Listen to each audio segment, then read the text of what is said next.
कृष्ण के व्यक्तित्व में आज के युग के लिए क्या क्या विशेषताएं हैं और उनके व्यक्तित्व का क्या महत्व हो सकता है आज, उस पर थोड़ा सा कहा।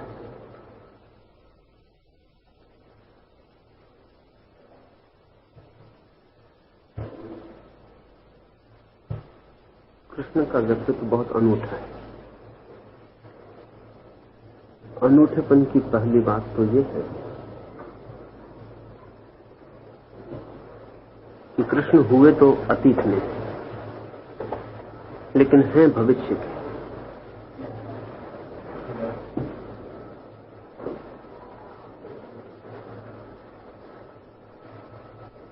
मनुष्य अभी भी इस योग्य नहीं हो पाया कृष्ण का समसामयिक बन सके। अभी भी कृष्ण मनुष्य की समझ के बाहर। भविष्य में ही ये संभव हो पाएगा कि कृष्ण को हम समझ पाए। इसके कुछ कारण हैं। सबसे बड़ा कारण तो ये है कि कृष्ण अकेले ही ऐसे व्यक्ति हैं जो धर्म की परम गहराइयों और ऊंचाइयों पर होकर भी गंभीर नहीं, उदास नहीं, रोते हुए नहीं। साधारणतः संत का लक्षण ही रोता हुआ होना, जिंदगी से उदास, हारा हुआ, भागा हुआ। कृष्ण अकेले ही नाचते हुए व्यक्ति, हंसते हुए, गीत गाते हुए। अतीत का सारा धर्म दुखवादी था। कृष्ण को छोड़ दें, अतीत का सारा धर्म उदास, आंसुओं से भरा हुआ। हंसता हुआ धर्म जीवन को समग्र रूप से स्वीकार करने वाला धर्म अभी पैदा होने पर। निश्चित ही पुराना धर्म मर गया है और पुराना ईश्वर, जैसे हम अब तक ईश्वर समझते थे, जो हमारी धारणा थी ईश्वर की, वो भी मर गई। तो जीसस के संबंध में कहा जाता है कि वो कभी हंसे नहीं।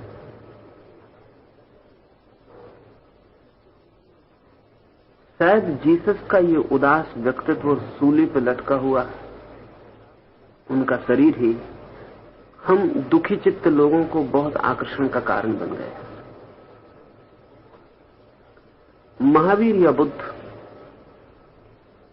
बहुत गहरे अर्थों में इस जीवन के विरोधी हैं। कोई और जीवन है परलोक में, कोई मोक्ष है, उसके पक्षपाती। समस्त धर्मों ने दो हिस्से कर रखे थे जीवन के, एक वो जो स्वीकार योग्य है और एक वो जो इंकार के योग्य है। कृष्ण अकेले हैं जो समग्र जीवन को पूरा ही स्वीकार कर सकते हैं। जीवन की समग्रता की स्वीकृति उनके व्यक्तित्व में फलित हुई। इसलिए इस देश ने और सभी अवतारों को आंशिक अवतार कहा है, कृष्ण को पूर्ण अवतार कहा है। राम भी अंश ही है परमात्मा के, लेकिन कृष्ण पूरे ही परमात्मा है।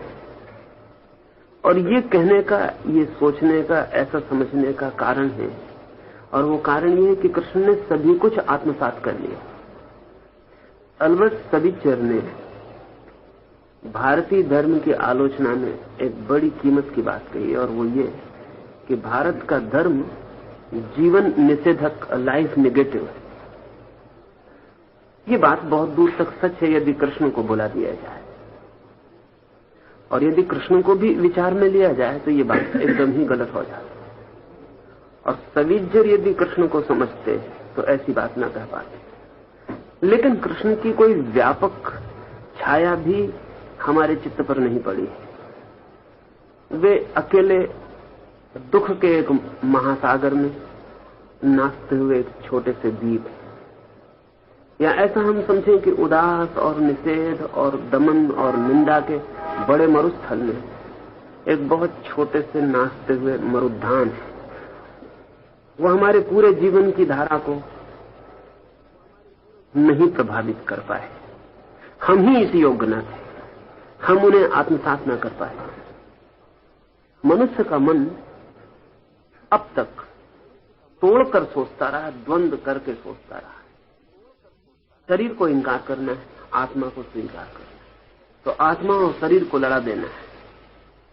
परलोक को स्वीकार करना है, इहलोक को इंकार करना है, तो इहलोक और परलोक को लड़ा देना है। स्वभावतः यदि हम शरीर का इंकार करेंगे तो जीवन उदास हो जाए, क्योंकि जीवन के सारे रस स्रोत और सारा स्वास्थ्य और जीवन का सारा संगीत और सारी संवेदनाएं शरीर से आ रही है। शरीर को जो धर्म इंकार कर देगा वो पीत वर्ण हो जाए, रक्त शून्य हो जाए, उस पर से लालिक हो जाए, वो पीले पत्ते की तरह सूखा हुआ धर्म होगा।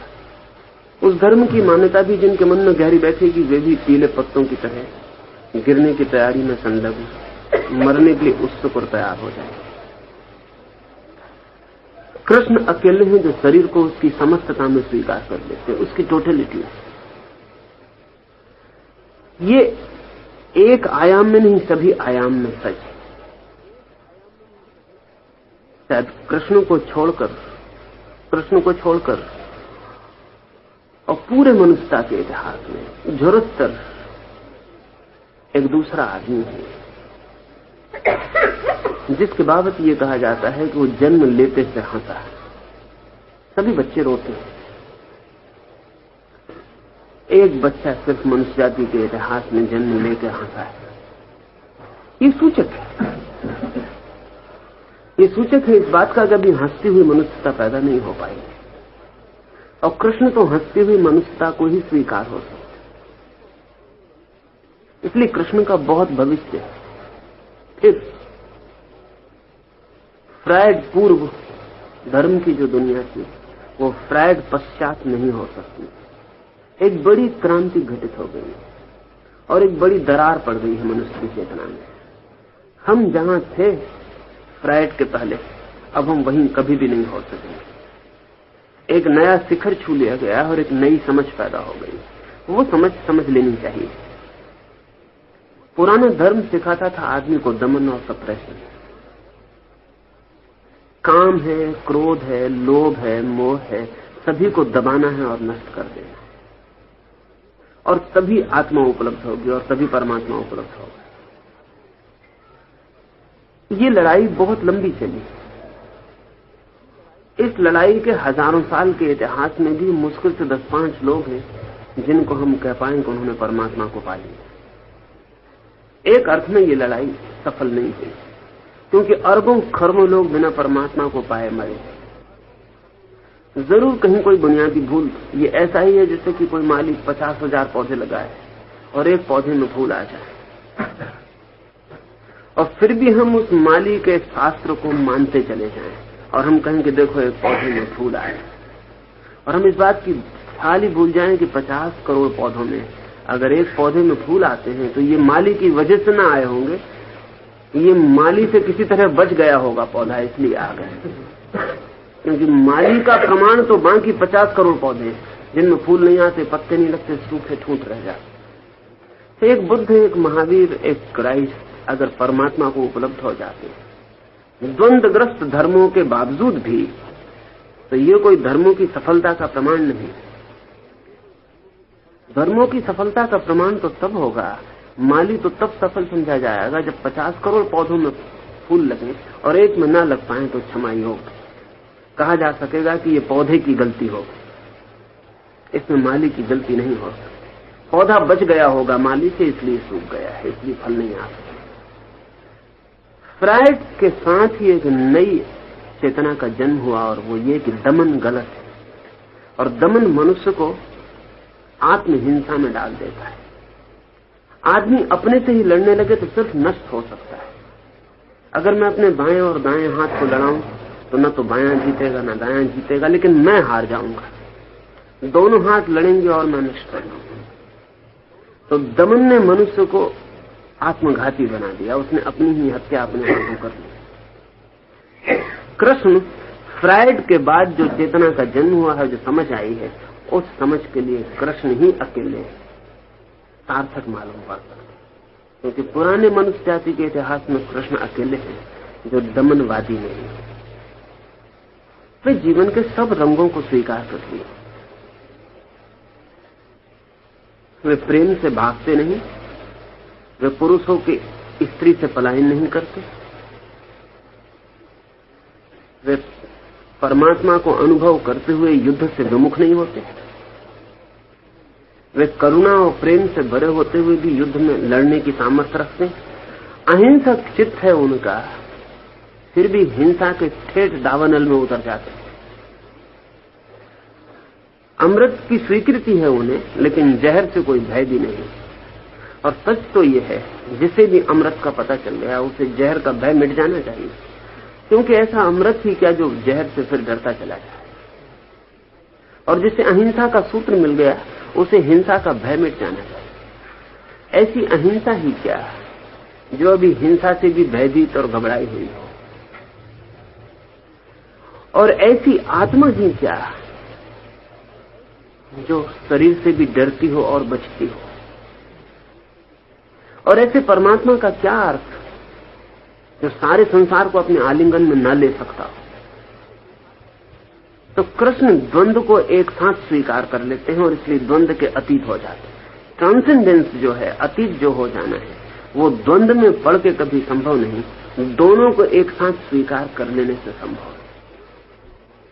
तो भविष्य के लिए कृष्ण की बड़ी सार्थकता है, और भविष्य में कृष्ण का मूल्य निरंतर बढ़ता ही जाने को है, जबकि सबके मूल्य फीके पड़ जाएंगे और द्वंद्व भरे धर्म जबकि पीछे अंधेरे में डूब जाएंगे और इतिहास की राख उन्हें दबा देगी, तब भी कृष्ण का अंगाज चमकता हुआ रहेगा और भी निखरेगा, क्योंकि पहली दफे मनुष्य इस योग्य होगा कि कृष्ण को समझ पाए।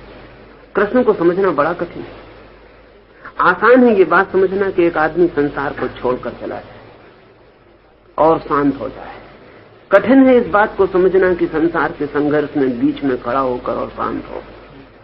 आसान है ये बात समझने कि एक आदमी विरक्त हो जाए, आसक्ति के संबंध तोड़ के भाग जाए और उसमें एक पवित्रता का जन्म हो।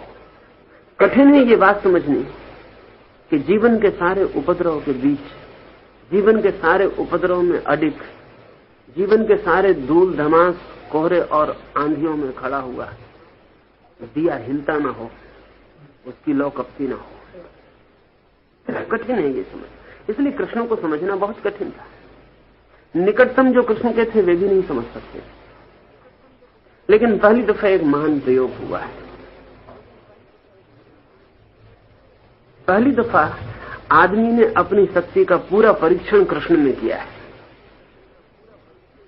ऐसा परीक्षण की संबंधों में रहते हुए असंग रहा जा सके और युद्ध के क्षण पर भी करुणा न मिले और हिंसा की तलवार हाथ में हो तो भी प्रेम का दिया मन से न बुझे। इसलिए कृष्ण को जिन्होंने पूजा भी है, जिन्होंने कृष्ण की आराधना भी की है, उन्होंने भी कृष्ण के टुकड़े टुकड़े करके किया है। सूरदास के कृष्ण कभी बच्चे से बड़े नहीं हो पाते। बड़े कृष्ण के साथ खतरा है, सूरदास बर्दाश्त न कर सकते। वो बाल कृष्ण को ही, क्योंकि बाल कृष्ण अगर गांव की स्त्रियों को छेड़ आता है तो हमें बहुत कठिनाई नहीं, लेकिन युवा कृष्ण जब गांव की स्त्रियों को छेड़ देगा तो फिर बहुत मुश्किल हो जाए, फिर हमें समझना बहुत मुश्किल हो जाए, क्योंकि हम अपने ही तल पर तो समझ सकते हैं, हमारे अपने तल के अतिरिक्त समझने का हमारे पास कोई उपाय भी नहीं। तो कोई है जो कृष्ण के एक रूप को चुन लेगा, कोई है जो दूसरे रूप को चुन लेगा। गीता को प्रेम करने वाले भागवत की उपेक्षा कर जाएंगे, क्योंकि भागवत का कृष्ण और ही है। भागवत को प्रेम करने वाले गीता की चर्चा में न पड़ेंगे, क्योंकि कहां राग रंग और कहां रास और कहां युद्ध का मैदान, उनके बीच कोई तालमेल नहीं। शायद कृष्ण से बड़े विरोधों को एक साथ पी लेने वाला कोई व्यक्तित्व भी नहीं। इसलिए कृष्ण की एक एक शकल को लोगों ने पकड़ लिया है, जो जिसे प्रीतिकर लगी उसने छांट लिया, बाकी शकल को उसने इंकार कर दिया। गांधी गीता को माता कहते हैं, लेकिन गीता को आत्मसात नहीं कर सकते, क्योंकि गांधी की अहिंसा युद्ध की संभावनाओं को कहां रखेगी। तो गांधी उपाय खोजते हैं कि वो कहते हैं ये जो युद्ध है ये सिर्फ रूपक है, ये कभी हुआ नहीं। ये मनुष्य के भीतर अच्छाई और बुराई की लड़ाई है। ये जो कुरुक्षेत्र है ये कहीं कोई बाहर युद्ध का मैदान नहीं है, और ऐसा नहीं है कि कृष्ण ने कहीं अर्जुन को किसी बाहर के युद्ध में लड़ाया हो। ये तो भीतर के युद्ध की रूपक कथा है, ये एक पैरेबल है, ये एक कहानी, ये एक प्रतीक। गांधी को कठिनाई है क्योंकि गांधी का जैसा मन है उसमें तो अर्जुन ही ठीक मालूम पड़ेगा। अर्जुन के मन में बड़ी अहिंसा का उदय हुआ है, वो युद्ध छोड़ के भाग जाने को तैयार है। वो कहता है अपनों को मारने से फायदा क्या है, और वो कहता है इतनी हिंसा करके धन पाके भी, यश पाके भी, राज्य पाकर भी मैं क्या करूंगा।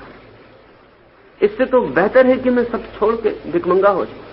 इससे तो बेहतर है कि मैं भाग जाऊं और सारे दुख वरण कर लूं, लेकिन हिंसा में न पड़ूं। इससे मेरा मन बड़ा कपता है, इतनी हिंसा अशुभ। कृष्ण की बात गांधी की पकड़ में कैसे आ सकती, क्योंकि कृष्ण उसे समझाते हैं कि तू लड़, और लड़ने के लिए वे जो तर्क देते हैं वो ऐसा अनूठा है कि इसके पहले कभी भी नहीं दिया गया था। उसको परम अहिंसक ही दे सकता है, उस तर्क को। कृष्ण का तर्क ये है कि जब तक तू ऐसा मानता है कि कोई मर सकता है तब तक तू आत्मवादी नहीं, तब तक तुझे पता ही नहीं है कि जो भीतर है ना वो कभी मरा है ना कभी मर सकता है। अगर तू सोचता है कि मैं मार सकूंगा तो तू बड़ी भ्रांति में, बड़े अज्ञान में, क्योंकि मारने की धारणा ही भौतिकवादी की धारणा है। जो जानता है उसके लिए कोई मरता नहीं। तो अभिनय है, कृष्ण उससे कह रहे हैं, मरना और मारना लीला है, एक नाटक है। इस संदर्भ में समझ लेना उचित होगा कि राम के जीवन को हम चरित्र कहते हैं। राम बड़े गंभीर है, उनका जीवन लीला नहीं है, चरित्र ही है। लेकिन कृष्ण गंभीर नहीं है, कृष्ण का चरित्र नहीं है, वो कृष्ण की लीला है। राम मर्यादाओं में बंधे हुए व्यक्ति हैं, मर्यादाओं के बाहर वे एक कदम न बढ़ेंगे, मर्यादा पर वे सब कुर्बान कर देंगे। कृष्ण के जीवन में मर्यादा जैसी कोई चीज नहीं है, अमर्याद पूर्ण स्वतंत्रता, जिसकी कोई सीमा नहीं, जो कहीं भी जा सकता है। ऐसी कोई जगह नहीं आती जहां वो रुके, ऐसी कोई सीमा नहीं आती जहां वो भयभीत हो, कदम को ठहराए। ये अमर्यादा भी कृष्ण के आत्म अनुभव का अंतिम फल है। तो हिंसा भी बेमानी हो गई है वहां, क्योंकि हिंसा हो नहीं सकती, और जहां हिंसा ही बेमानी हो गई हो वहां अहिंसा भी बेमानी हो जाती है। क्योंकि जब तक हिंसा सार्थक है और हिंसा हो सकती है तभी तक अहिंसा भी सार्थक है। असल में हिंसक अपने को मानना भौतिकवाद है, अहिंसक अपने को मानना भी उसी भौतिकवाद का दूसरा छोर है। एक मानता है मैं मार डालूंगा, एक मानता है मैं मारूंगा नहीं, मैं मारने को राजी ही नहीं हूं। लेकिन दोनों मानते हैं कि मारा जा सकता है। ऐसा अध्यात्म जो युद्ध को भी खेल मान लेता है और जो जीवन की सारी दिशाओं को, राग की, प्रेम की, भोग की, काम की, योग की, ध्यान की, समस्त दिशाओं को एक साथ स्वीकार कर लेता है। इस समग्रता के दर्शन को समझने की संभावना रोज बढ़ती जा रही है, क्योंकि अब हमें कुछ बातें पता चली हैं जो हमें कभी भी पता नहीं, लेकिन कृष्ण को निश्चित ही पता नहीं। जैसे हमें आज जाके पता चला है कि शरीर और आत्मा जैसी दो चीजें नहीं। आत्मा का जो छोर दिखाई पड़ता है वो शरीर है, और शरीर का जो छोर दिखाई नहीं पड़ता है वो आत्मा है। परमात्मा और संसार जैसी दो चीजें नहीं है, परमात्मा और प्रकृति जैसा द्वंद्व नहीं है कहीं। परमात्मा का जो हिस्सा दृश्य हो गया है वो प्रकृति है, और जो अब भी अदृश्य है वो परमात्मा है। कहीं भी ऐसी कोई जगह नहीं जहां प्रकृति खत्म होती है और परमात्मा शुरू होता है। बस प्रकृति ही लीन होते होते होते होते परमात्मा बन जाती है। परमात्मा ही प्रकट होते होते होते प्रकृति बन जाती है। अद्वैत का यही अर्थ है। और इस अद्वैत की अगर हमें धारणा स्पष्ट हो जाए, इसकी प्रतीति हो जाए, तो कृष्ण को समझा जा सकता है। साथ ही भविष्य में और क्यों कृष्ण के मूल्य और कृष्ण की सार्थकता बढ़ने को है और कृष्ण क्यों मनुष्य के और निकट आ जाएंगे। अब दमन संभव नहीं हो सकेगा। बड़े लंबे संघर्ष और बड़े लंबे ज्ञान की खोज के बाद ज्ञात हो सका है कि जिन शक्तियों से हम लड़ते हैं वे शक्तियां हमारी हैं, हम ही हैं। इसलिए उनसे लड़ने से बड़ा कोई पागलपन नहीं हो सकता। और ये भी ज्ञात हुआ है कि जिससे हम लड़ते हैं हम सदा के लिए उसी से घिरे रह जाते हैं। और ये भी ज्ञात हुआ है कि जिससे हम लड़ते हैं उसे हम कभी रूपांतरित नहीं कर पाते, उसका ट्रांसफॉर्मेशन नहीं होता। अगर कोई व्यक्ति यौन से लड़ेगा तो उसके जीवन में ब्रह्मचर्य कभी भी घटित नहीं होता। अगर ब्रह्मचर्य घटित हो सकता है तो एक ही उपाय है कि वो अपनी काम की ऊर्जा को कैसे रूपांतरित करे। काम की ऊर्जा से लड़ना नहीं है, काम की ऊर्जा से सहयोग करना है। काम की ऊर्जा से दुश्मनी नहीं लेनी, काम की ऊर्जा से मैत्री साधनी। क्योंकि हम सिर्फ उसी को बदल सकते हैं जिससे हमारी मैत्री। जिसके हम शत्रु हो गए उसको बदलने का सवाल नहीं। जिसके हम शत्रु हो गए उसको समझने का भी उपाय नहीं। समझ भी हम उसे ही सकते हैं जिससे हमारी मैत्री। तो जो हमें निकृष्टतम दिखाई पड़ रहा है वो भी श्रेष्ठतम का ही छोर है। पर्वत का जो बहुत ऊपर का शिखर है वो, और पर्वत के पास की जो बहुत गहरी खाई है, ये दो घटनाएं नहीं है, ये एक ही घटना के दो हिस्से। ये जो खाई बनी है ये पर्वत के ऊपर उठने से बनी। ये जो पर्वत ऊपर उठ सका है ये खाई के बनने से ऊपर उठ सका है। ये दो चीजें नहीं है। ये पर्वत और खाई हमारी भाषा में दो है, अस्तित्व में एक ही चीज के दो छोर है। नीत्शे का एक बहुत कीमती वचन है। नीत्शे ने कहा है कि जिस वृक्ष को आकाश की ऊंचाई छूनी हो उसे अपनी जड़ें पाताल की गहराई तक पहुंचानी पड़ती। और अगर कोई वृक्ष अपनी जड़ों को पाताल तक पहुंचाने से डरता हो तो उसे आकाश तक पहुंचने की आकांक्षा भी छोड़ देनी पड़ती। असल में जितनी ऊंचाई उतने ही गहरे भी जाना पड़ता है। जितना ऊंचा जाना हो उतना ही नीचे भी जाना पड़ता है। नीचाई और ऊंचाई दो चीजें नहीं है, एक ही चीज के दो आयाम हैं और वो सदा समानुपाती एक ही अनुपात में बढ़ते हैं। मनुष्य के मन ने सदा चाहा कि वो चुनाव कर ले। उसने चाहा कि स्वर्ग को बचा ले और नरक को छोड़ दे। उसने चाहा कि शांति को बचा ले, तनाव को छोड़ दे। उसने चाहा शुभ को बचा ले, अशुभ को छोड़ दे। उसने चाहा प्रकाश ही प्रकाश रहे, अंधकार न रह जाए। मनुष्य के मन ने अस्तित्व को दो हिस्सों में तोड़ के एक हिस्से का चुनाव किया और दूसरे का इंकार किया। इससे द्वंद्व पैदा हुआ, इससे द्वैत पैदा हुआ। कृष्ण दोनों को एक साथ स्वीकार करने के प्रतीक है, और जो दोनों को एक साथ स्वीकार करता है वही पूर्ण हो सकता है, नहीं तो अपूर्ण ही रह जाएगा। जितने को चुनेगा उतना हिस्सा रह जाएगा, और जिसको इंकार करेगा सदा उससे बंधा रहेगा, उससे बाहर नहीं जा सकता है। जो व्यक्ति काम का दमन करेगा उसका चित्त कामुक से कामुक होता चला जाता है। इसलिए जो संस्कृति, जो धर्म काम का दमन सिखाता है वो संस्कृति कामुकता पैदा करता है। काश कृष्ण को माना जा सका होता तो शायद दुनिया से कामुकता विदा हो गई होती, लेकिन कृष्ण को नहीं माना जा सका। बल्कि हमने नारायण कितने रूपों में कृष्ण के उन हिस्सों का इंकार किया जो काम की स्वीकृति थी।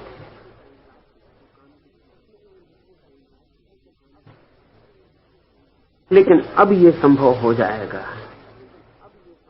क्योंकि अब हमें दिखाई पड़ना शुरू हुआ है कि काम की ऊर्जा, वो जो सेक्स एनर्जी है, वही ऊर्ध्वगमन करके ब्रह्मचर्य की उच्चतम शिखरों को छू पाती है।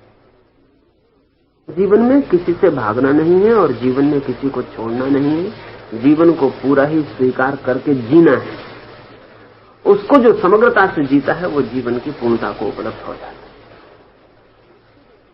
इसलिए मैं कहता हूं कि भविष्य के संदर्भ में कृष्ण का बहुत मूल्य है और हमारा वर्तमान रोज उस भविष्य के करीब पहुंच रहा है जहां कृष्ण की प्रतिमा निखरती जाएगी।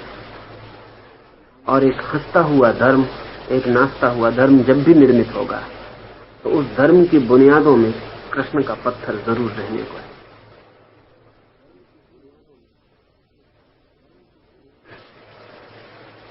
ये कृष्ण के समय में बहुत बड़ा महाभारत युद्ध हुआ था और कृष्ण उसमें बड़े प्रमुख स्थान में थे और वो चाहते तो महाभारत का युद्ध रोक सकते थे, लेकिन वैसा नहीं हुआ और एक बड़ा भारी विध्वंस हुआ और उस विध्वंस का बहुत बड़ी जिम्मेदारी कृष्ण पर जाती है। तो वो क्या ठीक बात थी या कृष्ण पर ये लांछन लग सकता है? युद्ध और शांति के संबंध में भी बात वही है। फिर हम चाहते हैं कि शांति ही बचे, संघर्ष ना बचे।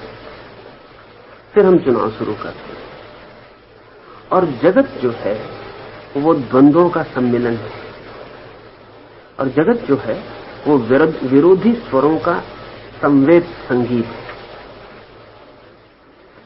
जगत एक सुरा नहीं हो सकता।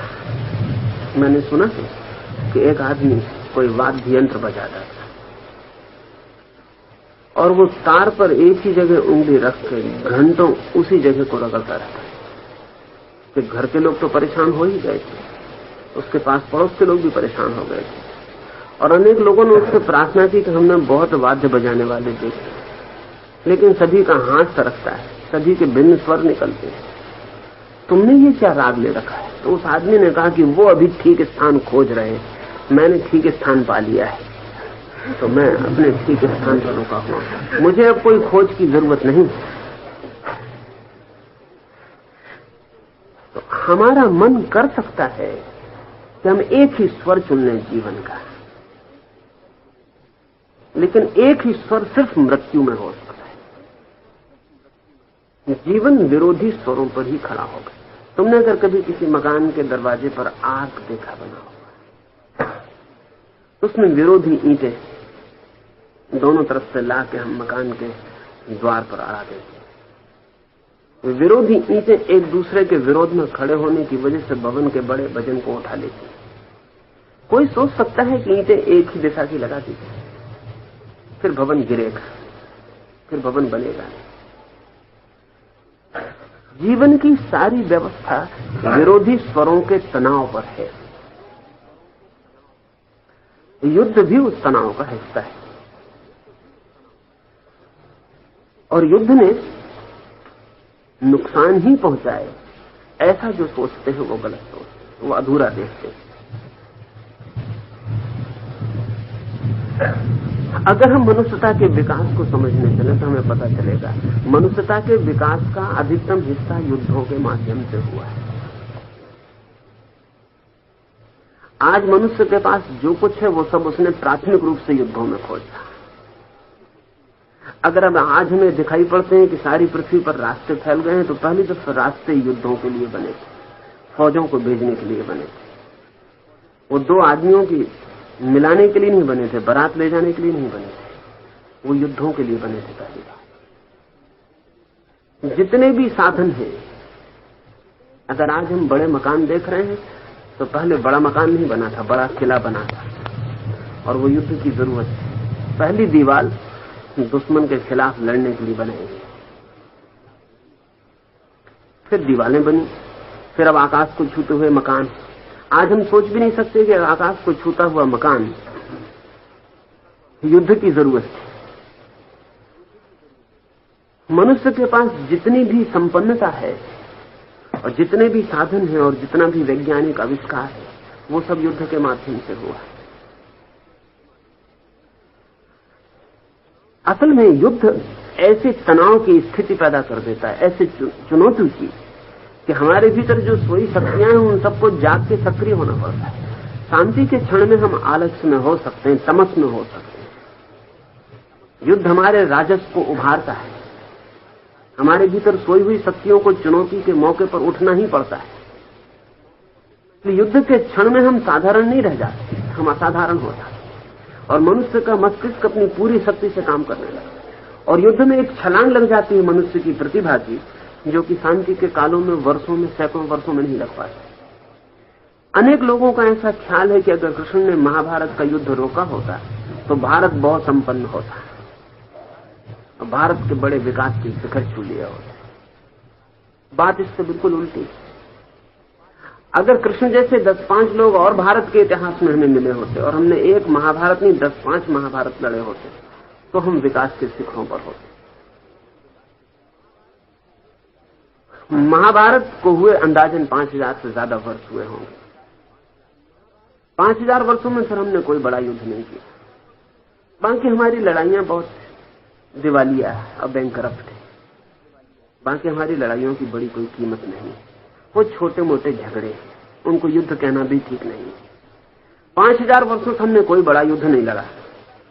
अगर युद्ध की वजह से हानि होती है और विध्वंस होता है तो हमें तो पृथ्वी पर सबसे ज्यादा संपन्न और विकासमान होना चाहिए। लेकिन हालतें उल्टी हैं। जिन मुल्कों ने युद्ध लड़े हैं वे बहुत विकासमान और बहुत संपन्न हैं। पहले महायुद्ध के बाद लोग सोच सकते थे कि जर्मनी अब सदा के लिए टूट जाए, लेकिन दूसरे महायुद्ध में जर्मनी पहले महायुद्ध के जर्मनी से अनंत गुना शक्तिशाली होकर प्रकट हुआ, सिर्फ 20 साल के फासले पर। कोई सोच भी नहीं सकता था कि पहले महायुद्ध के बाद दूसरा महायुद्ध जर्मनी कर सकेगा। 200-400 साल तक भी कर सकेगा, इसकी भी संभावना नहीं। लेकिन 20 साल में जर्मनी अनंत गुना शक्तिशाली होकर बाहर आ गई। पहले महायुद्ध ने उसकी शक्तियों को जिस तीव्रता पर पहुंचा दिया, उस तीव्रता का उसने उपयोग कर लिया। अभी पिछले दूसरे महायुद्ध में लगता था कि अब शायद युद्ध कभी होना बहुत मुश्किल हो जाएगा, और जो दो देश सबसे ज्यादा मिटे थे, जर्मनी और जापान, वो दोनों के दोनों फिर संपन्न होकर खड़े हो गए। आज जापान को देख कर कोई कह सकता है कि 20 साल पहले एटम बम इसी मुल्क पर गिरा था? आज जापान को देख कर कोई नहीं कह सकता। हिंदुस्तान को देख के जरूर हम कह सकते हैं कि यहां एटम बम गिरते ही रहे होंगे। हमारी दुर्दशा देख के लगता है कि यहां जैसे युद्ध होता ही रहा हो। महाभारत के कारण हिंदुस्तान का हित नहीं हुआ। महाभारत के छाया में हिंदुस्तान में जो शिक्षक पैदा हुए वे सब युद्ध विरोधी थे, और उन्होंने महाभारत का शोषण किया और कहा कि ऐसा युद्ध और ऐसी हिंसा नहीं, अब युद्ध करना नहीं, अब हिंसा करनी, अब लड़ना ही नहीं। महाभारत के पीछे कृष्ण की क्षमता के व्यक्तियों की श्रृंखला नहीं हम पैदा कर पाए। अन्यथा महाभारत में जिस ऊंचाई को हमारे देश की चेतना की लहर ने छुआ था, हम हर बार उससे ज्यादा ऊंचाई की लहर को छू सकते थे, और शायद आज हम पृथ्वी पर सबसे ज्यादा संपन्न और सबसे ज्यादा विकसित समाज होते। ये भी सोचने जैसा है कि महाभारत जैसा युद्ध विपन्न समाजों में घटित नहीं होता। युद्ध के घटने के लिए भी संपन्न होना जरूरी है, और संपन्नता के लिए भी युद्ध का घटना जरूरी है। असल में वो चुनौती के क्षण है। कृष्ण ने जिस युद्ध में हमें उतारा था, वो युद्ध में अगर हम सतत उतरे होते, क्योंकि इसे हम सोचें, आज करीब करीब पश्चिम उस जगह है जहां महाभारत के दिनों में हम पहुंच गए थे। आज जितने अस्त्र शस्त्रों की बात है, करीब करीब वे सभी अस्त्र शस्त्र किसी न किसी रूप में महाभारत में प्रयोग किए गए थे। बड़ा संपन्न, बड़ा प्रतिभाशाली और बहुत वैज्ञानिक उन्नत शिखर था। उस युद्ध से कुछ हानि नहीं हो गई।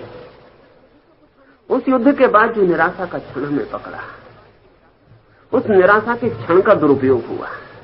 उस निराशा के क्षण को पश्चिम में भी पकड़ा है कुछ को। पश्चिम भी भयभीत हो गया है, और पश्चिम का अगर पतन होगा तो वो पश्चिम में जो शांतिवादी है उसकी वजह से होगा। अगर पश्चिम ने शांतिवादी की बात मान ली तो पश्चिम पतित हो जाए, वो वहीं पहुंच जाएगा जहां जैसे महाभारत के बाद हम पहुंचे। हिंदुस्तान ने शांतिवादी की बात मान ली, इसलिए 5000 वर्ष का लंबा चक्कर चला। इसे थोड़ा सोचना जरूरी है। कृष्ण युद्धवादी नहीं है, लेकिन युद्ध को भी जीवन के खेल का हिस्सा मानते हैं। युद्ध खोर नहीं, किसी को मिटाने की कोई आकांक्षा नहीं, किसी को दुख देने का कोई ख्याल नहीं। युद्ध ना हो इसके सारे उपाय उन्होंने कर लिए थे, लेकिन जीवन की और सत्य की और धर्म की कीमत पर युद्ध को बचाने के लिए वे राजी ना थे। आखिर किसी भी चीज के बचाने की एक सीमा है। आखिर युद्ध को भी तो हम इसलिए नहीं करना चाहते कि जीवन को कोई नुकसान ना पहुंचे। लेकिन अगर युद्ध के न होने से जीवन को नुकसान पहुंचा जा रहा हो तो फिर क्या अर्थ रह जाएगा? आखिर शांतिवादी यही तो कहता है कि युद्ध न हो, कहीं शांति खंडित ना हो जाए। लेकिन अगर युद्ध के न होने से ही शांति खंडित हो रही हो तो फिर एक निर्णायक युद्ध की सामर्थ्य चाहिए। तो कृष्ण असल में युद्धखोर या युद्धवादी नहीं है, लेकिन युद्ध से भयभीत और युद्ध से भागे हुए पलायनवादी भी नहीं। कृष्ण कहते हैं कि युद्ध ना हो तो ठीक, लेकिन युद्ध होना ही हो तो भागना ठीक नहीं। और अगर युद्ध होना ही हो और ऐसा क्षण आ जाए कि मनुष्य के मंगल के लिए और मनुष्य के हित के लिए युद्ध अनिवार्य हो जाए, तो इस अनिवार्य युद्ध को फिर आनंद से स्वीकार करना है। फिर इसे बोझ की तरह ढोना भी ठीक नहीं, क्योंकि जो बोझ की तरह युद्ध में जाएगा उसकी हार सुनिश्चित है।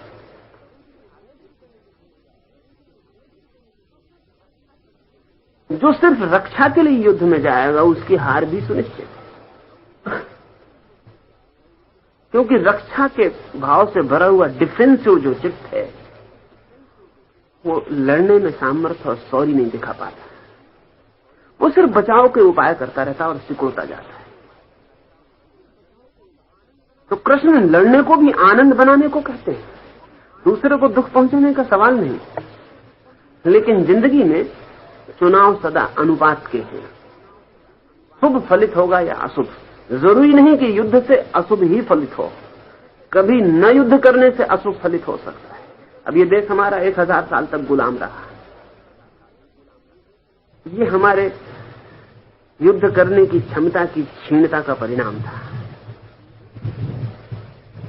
5000 वर्ष से गरीब और दीनहीन,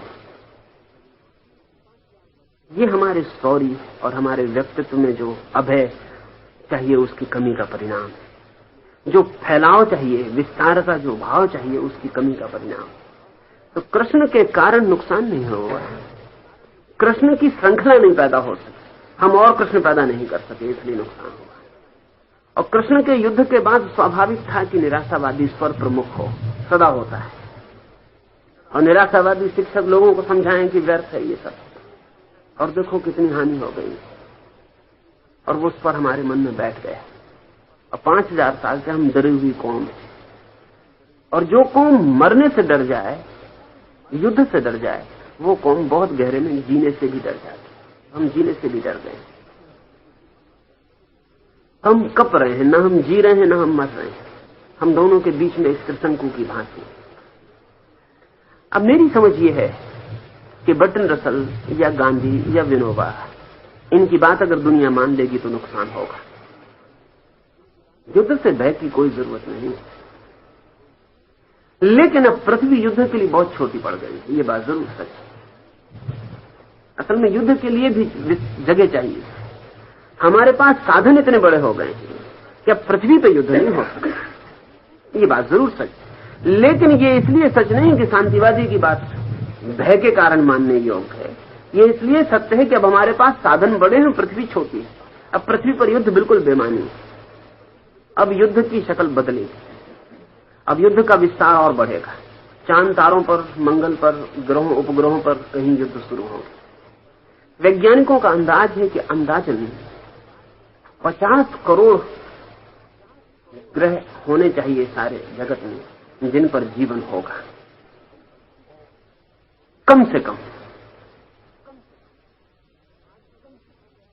तो आज जो भयभीत हो गया है कि हाइड्रोजन बम मत बनाओ और एटम बम मत बनाओ, अगर इसके भयभीत आदमी की बात को मान लिया गया तो इस जगत के विस्तार पर जो अभियान हो सकता है, जो यात्रा हो सकती है, वो नहीं हो सकती। और पृथ्वी जरूर उस जगह पहुंच गई जहां युद्ध बेमानी है, लेकिन ये इसलिए नहीं हुआ है, ये भी समझने जैसी बात है। युद्ध आज अर्थहीन हो गया इसलिए नहीं कि शांतिवादी की बात समझ में आ गई, युद्ध इसलिए अर्थहीन हो गया कि युद्ध के विज्ञान का पूरा विकास हो गया, टोटल वार का विकास हो गया। युद्ध इतना समग्र हो गया है अब कि पृथ्वी पर लड़ना बिल्कुल बेमानी है, क्योंकि युद्ध का तभी तक कोई अर्थ है जब कोई जीतता हो और कोई हारता हो। अब जो युद्ध है उसमें कोई जीतेगा नहीं, कोई हारेगा नहीं, उसमें दोनों एक साथ मर जाएंगे। अब युद्ध का पृथ्वी पे कोई मतलब नहीं। और मैं मानता हूं कि इसी वजह से पृथ्वी अब एक हो जाएगी। अब एक ग्लोबल विलेज से ज्यादा उसकी हालत नहीं है। एक छोटा सा गांव जमीन हो गई, शायद गांव से भी छोटी। 2 गांवों के बीच यात्रा में जितना समय लगता था, आज पूरी पृथ्वी का चक्कर लगाने में उतना समय नहीं लगता। तो पृथ्वी इतनी छोटी हो गई है कि अब युद्ध पृथ्वी पर बेमानी है। और पृथ्वी पर अगर युद्ध होता है तो वो नासमझ बात होगी। इसका यह मतलब नहीं कि युद्ध न हो, इसका यह मतलब भी नहीं कि युद्ध नहीं होंगे, युद्ध तो होते रहेंगे, लेकिन अब नई भूमियों पर होंगे, नए यात्राएं होंगी और नए अभियान होंगे। युद्ध बंद नहीं हुआ है, इतने समझाने वालों के बाद भी वो बंद नहीं हो सकता, वो जीवन का हिस्सा है। अब ये बड़े मजे की बात है कि युद्ध से क्या क्या पैदा हुआ। अगर हम बहुत गौर से देखें तो हमारे सारे सहयोग की, कोऑपरेशन की सारी व्यवस्था युद्ध के लिए पैदा हुई। कोऑपरेशन फॉर कॉन्फ्लिक्ट, सारा सहयोग संघर्ष के लिए। अगर जमीन पर युद्ध न हो तो कोई कोऑपरेशन, कोई सहयोग भी नहीं होगा।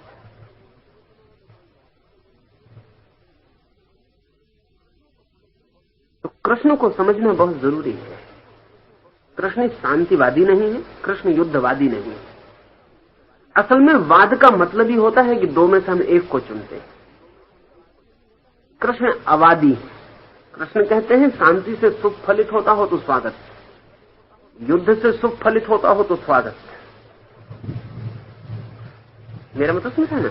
कृष्ण कहते हैं जिससे मंगल यात्रा गतिमान होती हो, जिससे धर्म विकसित होता हो, जिससे जीवन में आनंद की संभावना बढ़ती हो, वो स्वागत है। ऐसा स्वागत चाहिए थी। हमारा देश अगर कृष्ण को समझा होता तो हम इस भांति नपुंसक न हो गए होते।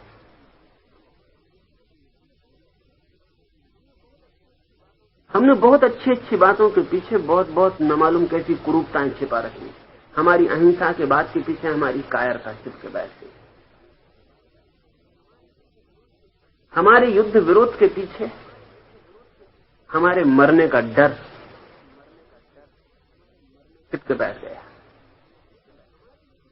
लेकिन हमारे युद्ध न करने से युद्ध बंद नहीं होता। हमारे युद्ध न करने से कोई और हम पे युद्ध जारी रखता है। हम लड़ने ना जाएं, इससे लड़ाई बंद नहीं होती, सिर्फ हम गुलाम बनते हैं। और फिर भी हम लड़ाइयों में घसीटे जाते रहे। अभी बड़े मजे की बात, हम नहीं लड़े, कोई हम पर हावी हो गया, हमें गुलाम बना लिया, और फिर हम उसकी फौजों में लड़ते ही रहे। लड़ाई तो कुछ बंद नहीं हुई। कभी हम मुगल की फौज में लड़े, कभी हम तुर्क की फौज में लड़े, कभी हम हूण की फौज में लड़े। हम खुद भी ना लड़े, गुलाम भी रहे और अपनी गुलामी को बचाने के लिए लड़ते रहे। फिर हम अंग्रेज की फौज में लड़े। लड़ाई तो बंद नहीं हुई। हाँ, इतना ही हो गया कि हम अपनी स्वतंत्रता के लिए लड़ते, अपने जीवन के लिए लड़ते, फिर हम अपनी प्रतंत्रता के लिए लड़ते कि हमारी प्रतंत्रता कैसी बनी रहे, इसके लिए भी हमारा आदमी मरता रहा। ये दुखद फल हुआ। ये महाभारत के कारण नहीं, ये फिर से हम महाभारत की हिम्मत न जुटा पाए उसके कारण। इसलिए मैं कहता हूं कि कृष्ण को समझना थोड़ा मुश्किल तो है। बहुत आसान है समझ लेना एक शांतिवादी की बात, क्योंकि वो एक पहलू चुन लेता है। बहुत आसान है युद्धवादी की बात, एक हिटलर, एक मुसोलिनी, एक चंगेज, एक तैमूर, नेपोलियन, सिकंदर। युद्धखोरों की बात समझ लेनी भी बहुत आसान है। वो कहते हैं कि युद्ध ही जीवन है। शांतिवादी है, रसल है, गांधी है, उनकी बात भी समझ लेनी बहुत आसान है। वो कहते हैं कि नहीं, शांति ही जीवन। कृष्ण की बात समझनी बहुत मुश्किल है, क्योंकि वो कहते हैं कि जीवन दोनों द्वारों से गुजरता है। वो शांति से भी गुजरता, वो युद्ध से भी गुजरता। और अगर तुम्हें शांति बनाए रखनी तो तुम्हें युद्ध की सामर्थ्य रखनी होगी, और अगर तुम्हें युद्ध जारी रखना है तो तुम्हें शांति में तैयारी भी करनी होगी। ये दो पैर हैं जीवन के, इनमें से एक को भी काटा तो लंगड़े और पंगु हो जाते हैं। चंगेज और तैमूर और मुसोलिनी भी लंगड़े हैं, और गांधी और रसल भी लंगड़े हैं। इनके एक एक पैर, इनसे गति नहीं हो सकती। और इसलिए अगर एक एक पैर वाले आदमी रहें तो फिर पीरियोडिकल फैशन रहता है। एक पैर मुसोलिनी का और एक पैर गांधी का, दुनिया ऐसे चलती है। तो दो पैर तो चाहिए ही। एक पैर मुसोलिनी का चलता है, एक गांधी का चलता है। एक फैशन मुसोलिनी की होती, फिर एक फैशन गांधी की होती। जब मुसोलिनी अपना युद्ध कर लेता है और हिटलर और स्टालिन अपने युद्ध को गुजार जाते हैं, तब रसल और गांधी और विनोबा की बात हमको एकदम अपील करने लगती। 10-20 साल इनकी बात अपील करती, तब तक ये इनका लंगड़ा पैर ज्यादा देर नहीं चला, तब दूसरे पैर की जरूरत पड़ जाती। फिर कोई माओ खड़ा होगा, फिर कोई खड़ा होगा, फिर युद्ध बीच में आ जाए। कृष्ण के पास दोनों पैर। कृष्ण लंगड़े आदमी नहीं, और मैं मानता हूं कि दोनों पैर प्रत्येक के पास होने चाहिए। जो आदमी लड़ ना सके उसमें कुछ कमी हो जाती, और जो आदमी लड़ ना सके वो आदमी ठीक अर्थों में शांत भी नहीं हो सकता, वो लंगड़ा हो जाता है। जो आदमी शांत ना हो सके वो विक्षिप्त हो जाता है, और जो आदमी शांत ना हो सके वो लड़ेगा कैसे? लड़ने के लिए भी एक शांति चाहिए। कृष्ण इस अर्थ में भी भविष्य के लिए उपयोगी है, क्योंकि भविष्य में एक निर्णायक बात तय होनी कि सारी दुनिया को शांतिवादी बनाना, तो एक तरह का मुर्दापन छा जाए, जो कि संभव नहीं है। कोई मानेगा नहीं। शांतिवादी अपना जुलूस निकालता रहेगा और शांति के झंडे लगाता रहेगा, कोई मानने वाला नहीं, कोई जीवन रुकता नहीं है। युद्धखोर अपने युद्ध की तैयारी करता रहेगा। फैशन बदलते रहते हैं। 10-20 साल उसका प्रभाव रहता है, 10-20 साल इनका प्रभाव रहता है, और ये दोनों एक दूसरे के सांझे में काम चलाते हैं। कृष्ण की बात समग्र जीवन की है, और अगर हमारी समझ में आ जाए तो न तो शांति को छोड़ने की जरूरत है, न युद्ध को छोड़ने की जरूरत है। युद्ध के तल रोज बदलते जाएंगे निश्चित ही, क्योंकि कृष्ण कोई चंगेज नहीं है। किसी की हत्या करने के लिए, किसी को दुख देने के लिए उनकी कोई आतुरता नहीं है, लेकिन युद्ध के तल बदलते जाएंगे। अब हम देखें कि युद्ध कितने प्रकार से तल बदलता है। अगर आदमी आदमी से न लड़े तो सब आदमी मिलकर प्रकृति से लड़ना शुरू कर देते।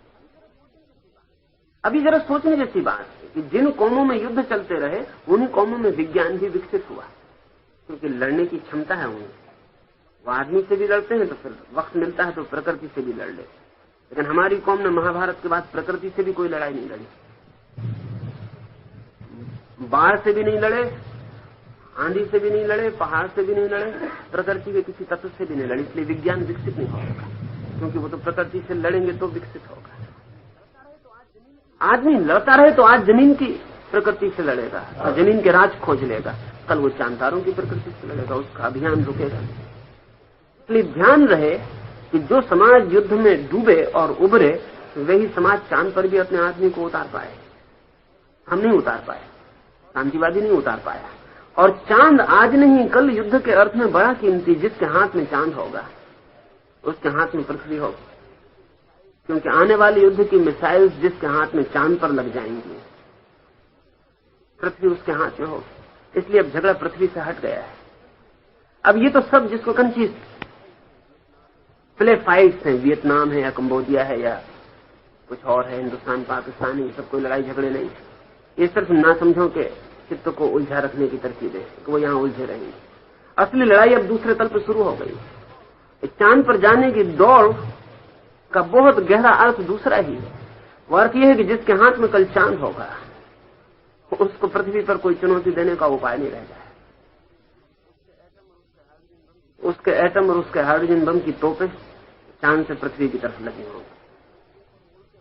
एक एक मुल्क के ऊपर उड़ के बम गिराने की जरूरत न रह जाएगी। मुल्क अपने आप बम की तोप के सामने आते रहते हैं 24 घंटे। वो घूमती रहती पृथ्वी और पूरे वक्त सामने आते रहते हैं अपने आप। कोई अलग अलग किसी मुल्क पे जाके एटम को गिराने की जरूरत नहीं है।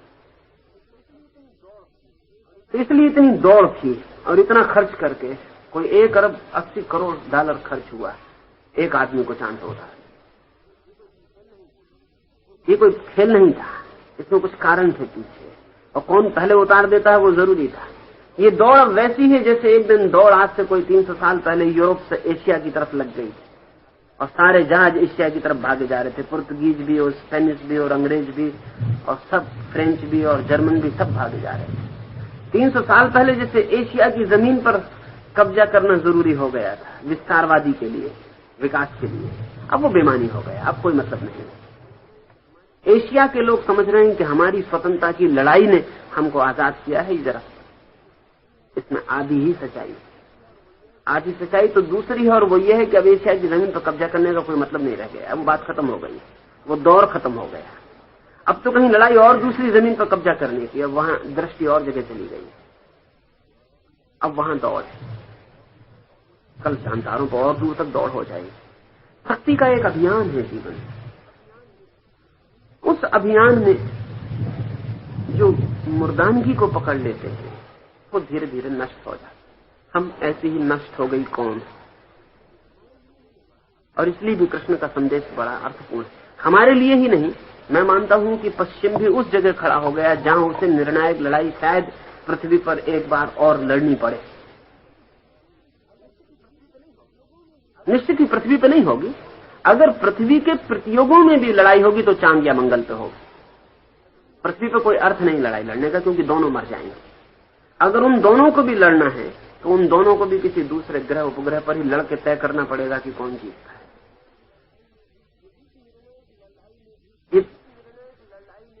इस निर्णायक लड़ाई में भी क्या होगा, शायद हालतें फिर वैसी खड़ी हो गई जैसी महाभारत के समय।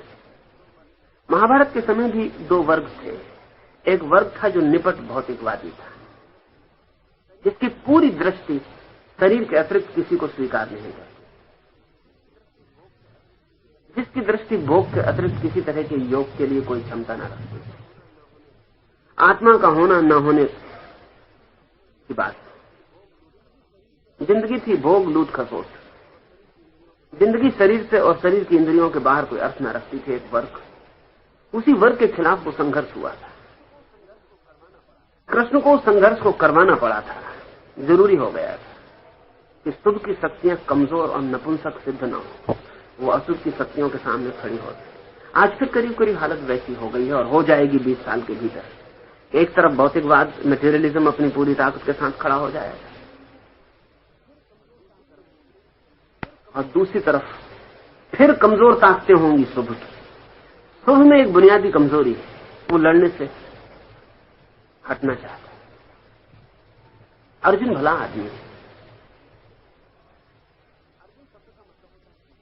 अर्जुन शब्द का मतलब होता है सीधा साधा,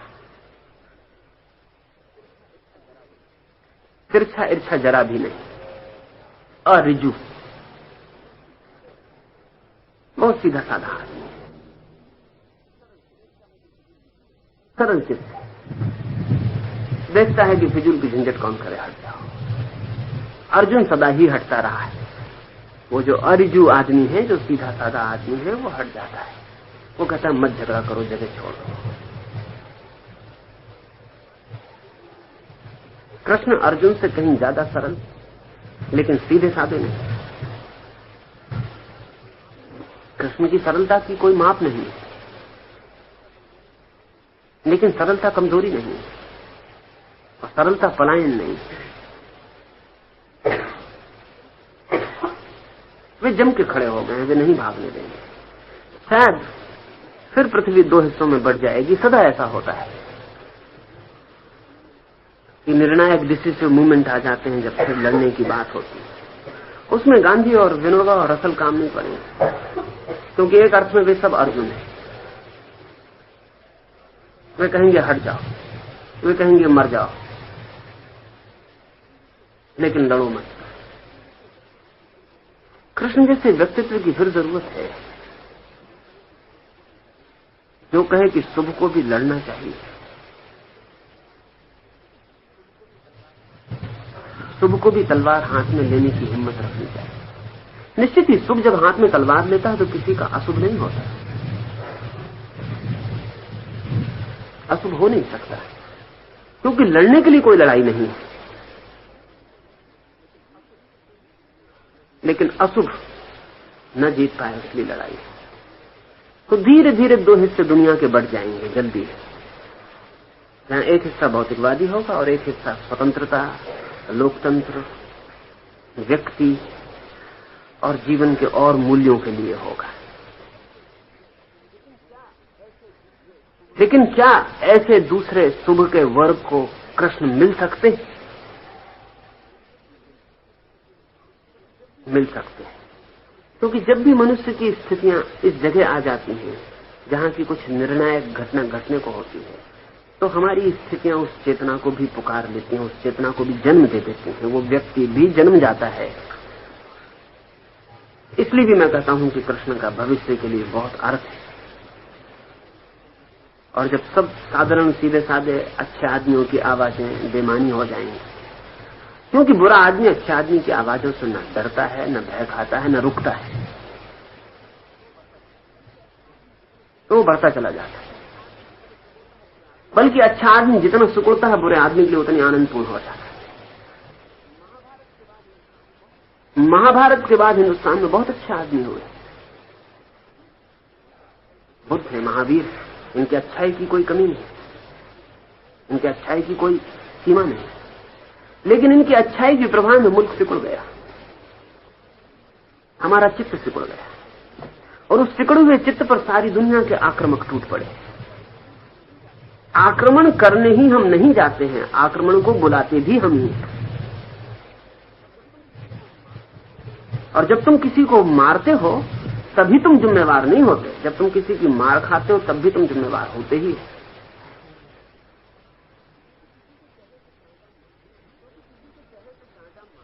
क्योंकि किसी के चेहरे पे चांटा मारना भी एक कृत्य है जिसमें 50% तुम जिम्मेवार हो, 50% वो आदमी जिम्मेवार है जिसने चांटे को निमंत्रित किया, सहा, पैसिविटी दिखाई, स्वीकार किया, बुलाया कि मारो। अगर तुम पर कोई चांटा मारता तो 50% तुम भी जिम्मेवार होते, तुम बुलाते। अच्छे आदमियों की एक लंबी कतार ने, निपट अच्छे आदमियों की एक लंबी कतार ने इस मुल्क के मन को सिकोड़ दिया, और हमने बुलाया, आमंत्रण किया कि आओ। हमारा आमंत्रण मान के बहुत लोग आए, उन्होंने हमें वर्षों तक गुलाम रखा, दबाया, परेशान किया, अपनी मौत से वो चले भी गए। लेकिन हम अभी भी, हमारी मनोदशा संकोच की है, हम फिर किसी को बुला सकते हैं। अगर कल माओ प्रवेश कर जाए इस मुल्क में तो उसके लिए जिम्मेदार अकेला माओ नहीं होगा। लेनिन ने बहुत वर्षों पहले एक भविष्यवाणी की थी कि मास्को से कम्युनिज्म पेकिंग और कलकत्ता होता हुआ लंदन पहुंचेगा। उसकी भविष्यवाणी बड़ी सही मालूम पड़ती। पेकिंग तो पहुंच गया, कलकत्ते में उसकी पगध्वनि सुनाई पड़ने लगी, लंदन ज्यादा दूर नहीं।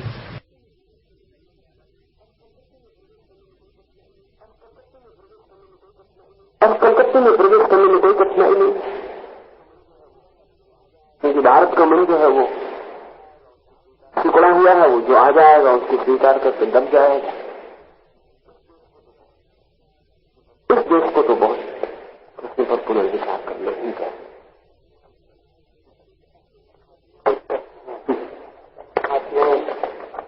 अशुभ के बीच में निर्णायक युद्ध होने के बाद तो अभी जैसे तृतीय विश्व युद्ध की स्थिति है और इसमें विश्व दो गुटों में बट गया है, तो इसमें से किस गुट को शुभ माना जाए और किस गुट को अशुभ माना जाए, और किस गुट में सम्मिलित होना चाहेंगे।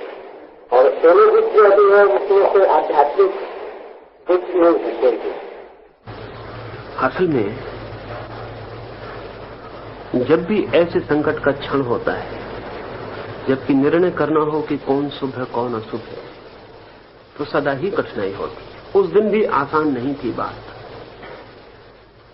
क्योंकि दुर्योधन ही नहीं था उस तरफ भीष्म भी थे, उस तरफ अच्छे लोग भी थे, और कृष्ण ही नहीं थे, अर्जुन ही नहीं थे, इस तरफ भी बुरे लोग थे। निर्णायक क्षण में तय करना सदा ही मुश्किल होता है, लेकिन मूल्य कुछ निर्धारण करते हैं। दुर्योधन किस लिए लड़ता था? आदमी उसके पास अच्छे थे या बुरे, उतना बड़ा मूल्यवान नहीं है। वो लड़ किस लिए रहा था? उस लड़ने के मूल्य क्या थे, वैल्यूज क्या थे? कृष्ण अगर लड़ने को प्रेरित कर रहे थे अर्जुन को, तो मूल्य क्या थे? एक तो बड़े से बड़ा जो निर्णायक मूल्य था वो था न्याय, जस्टिस। न्याय क्या है? न्याय युक्त क्या था? तो आज फिर हमें निर्णय करना पड़े कि न्याय युक्त क्या है, न्याय क्या है। अब जैसे मेरी समझ में स्वतंत्रता न्याय है, परतंत्रता अन्याय है। जो ग्रुप, जो वर्ग, जो गुट मनुष्य को किसी तरह की परतंत्रता में ढकेलता हो, वो अन्याय का पक्ष है। उस तरफ अच्छे आदमी भी हो सकते, क्योंकि अच्छे आदमी भी जरूरी नहीं कि बहुत दूरदृष्टा हो, कंफ्यूज्ड होते हैं। उनको भी पता नहीं हो सकता कि वो जो कर रहे हैं वो बुरे के पक्ष में जा रहा है। स्वतंत्रता बहुत ही कसौटी की बात है कि मनुष्य की स्वतंत्रता जिस बात से बढ़ती हो, ऐसा समाज, ऐसा जगत चाहिए। जिस बात से स्वतंत्रता कम होती हो, ऐसा समाज और ऐसा जगत नहीं चाहिए। स्वभावतः जो लोग परतंत्रता भी लाना चाहें, वे भी परतंत्रता शब्द का उपयोग नहीं करेंगे, क्योंकि उस शब्द का तो कोई उपयोग सुन के ही हट जाएगा। वे भी ऐसे शब्द खोजेंगे जिनसे परतंत्रता आती हो, लेकिन परतंत्रता का भाव न पता चलता हो। ऐसा एक नया शब्द समानता है, इक्वालिटी। ये शब्द बहुत चालाकी से भरा हुआ है, और कुछ लोग हैं जो स्वतंत्रता को एक तरफ काट के समानता की गुहार पर हैं। वो कहते हैं समानता चाहिए। वे ये भी कहते हैं कि समानता के बिना स्वतंत्रता कैसे हो सकती है। ये कहते हैं प्राथमिक चीज समानता है, और वे ये भी कहते हैं समानता के बिना स्वतंत्रता कैसे हो सकती है। और ये बात समझ में भी पड़ेगी अनेकों को कि ठीक ही तो बात है, जब तक सब लोग समान नहीं तो सब लोग स्वतंत्र कैसे हो सकते। और तब इस समानता को लाने के लिए अगर स्वतंत्रता भी काटनी पड़ती हो, तो फिर हम तैयार हो जाते। अभी बड़े मजेदार तर्क है। समानता इसलिए लानी है कि स्वतंत्रता आ सके, और स्वतंत्रता इसलिए काटनी पड़ती है क्योंकि समानता लानी है।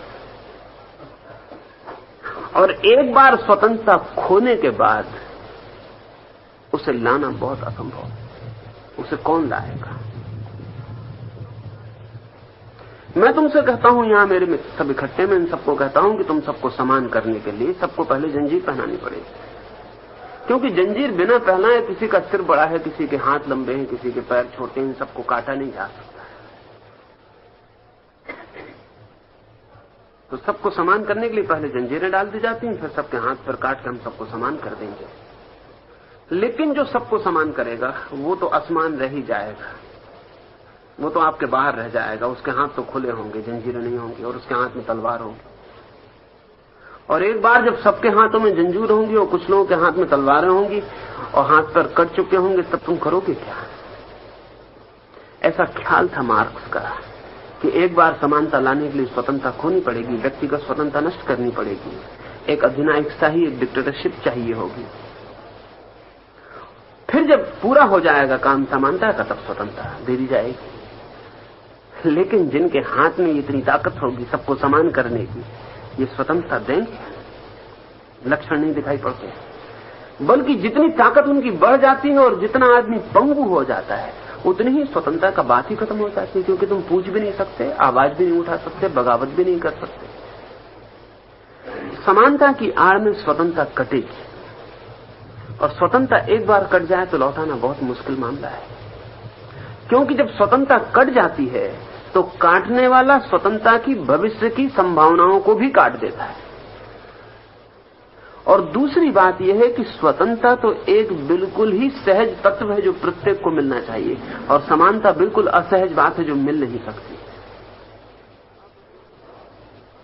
ये अमनोवैज्ञानिक है कि हम आदमी को समान करें। वो आदमी समान हो नहीं सकता, आदमी समान है नहीं। आदमी मूलतः असमान है। स्वतंत्रता जरूर चाहिए, और इतनी स्वतंत्रता चाहिए कि प्रत्येक व्यक्ति जो हो सकता है वो हो सके, उसे उसका पूरा मौका चाहिए। तो मेरी दृष्टि में स्वतंत्रता का पक्ष कृष्ण का पक्ष है, समानता का नहीं हो सकता। स्वतंत्रता हो तो धीरे धीरे असमानता कम हो सकती है। ध्यान रहे, मैं कह रहा हूं असमानता कम हो सकती है, ये नहीं कह रहा हूं कि समानता आ सकती है। स्वतंत्रता रहे तो असमानता धीरे धीरे कम हो सकती है, लेकिन समानता अगर जबरदस्ती थोप दी जाए तो स्वतंत्रता कम होती चली जाए। जबरदस्ती थोपी गई कोई भी चीज स्वतंत्रता का ही पर्याय है, तो मूल्य चुनने पड़ेंगे। व्यक्ति का मूल्य कीमती है। सदा से ही जो अशुभ है वो व्यक्ति को मूल्य नहीं देना चाहता, क्योंकि व्यक्ति ही विद्रोह का तत्व है। इसलिए अशुभ की शक्तियां समूह को मानती हैं, व्यक्ति को नहीं मानती। और ये भी जानकर तुम हैरान होगे कि अगर तुम्हें कोई अशुभ कार्य करना हो तो व्यक्ति से करवाना बहुत मुश्किल है, समूह से करवाना सदा आसान है। एक अकेले हिंदू से मस्जिद में आग लगवानी बहुत मुश्किल है, हिंदुओं की भीड़ से लगवानी बहुत आसान है। एक अकेले मुसलमान से एक हिंदू बच्चे की छाती में छुरा घुसवाना बहुत कठिन है, लेकिन मुसलमान की भीड़ से बिल्कुल आसान है। असल में जितनी बड़ी भीड़ होती है आत्मा उतनी कम हो जाती है, क्योंकि आत्मा के होने का जो तत्व है वो व्यक्तिगत दायित्व है, इंडिविजुअल रिस्पॉन्सिबिलिटी है। जब मैं तुम्हारी छाती में छुरा भोंकता हूं तो मेरा अंतःकरण कहता है कि क्या कर रहे हो, लेकिन जब मैं सिर्फ एक भीड़ के साथ चलता हूं और आग लगती है तो मैं सिर्फ भीड़ का एक हिस्सा होता हूं। मेरा अंतःकरण कभी भी नहीं कहता तुम क्या कर रहे हो, मैं कहता हूं लोग कर रहे हैं, हिंदू कर रहे हैं, मैं तो सिर्फ साथ हूं। और कल मुझे कभी व्यक्तिगत रूप से जिम्मेदार नहीं ठहराया जा सकता।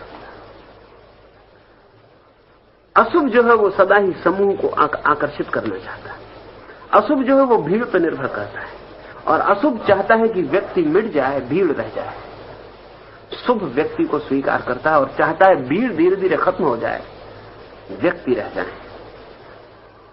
व्यक्ति रहेंगे तो संबंध रहेंगे, लेकिन वो भीड़ नहीं होगी, वो समाज होगा। अब इसे भी थोड़ा समझ लेने जैसा है, जहां व्यक्ति हो वहीं समाज हो सकता है, और जहां व्यक्ति की सत्ता कम हो जाए वहां सिर्फ भीड़ होती, समाज नहीं होता। समाज और भीड़ में इतना ही फर्क है। व्यक्तियों के अंतर संबंध का नाम समाज, लेकिन व्यक्ति होने चाहिए। मैं स्वतंत्र रूप से तुमसे स्वतंत्र व्यक्ति के साथ जब संबंधित होता हूं तो समाज बनता है। एक जेल खाने में समाज नहीं होता, सिर्फ भीड़ होती। कैदी भी संबंधित होते हैं, एक दूसरे को देख के हंसते भी हैं, एक दूसरे को सिगरेट बीड़ी भी भेज देते हैं, लेकिन भीड़ होती है, समाज नहीं होता। वे सब वहां इकट्ठे किए गए, अपनी स्वतंत्रता का उनका चुनाव नहीं है। इसलिए स्वतंत्रता, व्यक्ति, व्यक्तित्व, आत्मा, धर्म और अदृश्य और अज्ञात की संभावना जिस पक्ष की तरफ प्रबल होगी, प्रबल कह रहा हूं क्योंकि निर्णायक नहीं होता बहुत कि इस पक्ष की तरफ है और इसकी तरफ बिल्कुल नहीं है। राम और रावण लड़ते हो तब भी पक्का नहीं होता, बहुत साफ नहीं होता, क्योंकि रावण में भी थोड़ा राम तो होता ही और राम में भी थोड़ा रावण तो होता ही, कौरव में भी थोड़ा पांडव तो होता ही है, पांडव में भी थोड़ा कौरव होता ही है। ऐसा अच्छे से अच्छा आदमी नहीं है पृथ्वी पर जिसमें बुरा थोड़ा सा ना हो, और ऐसा बुरा आदमी भी नहीं खोजा जाता जिसमें थोड़ा सा अच्छा ना हो। इसलिए सवाल सदा अनुपात का और प्रबलता का है। स्वतंत्रता, व्यक्ति, आत्मा, धर्म, ये मूल्य है। जिनकी तरफ शुभ की चेतना शांत होगी।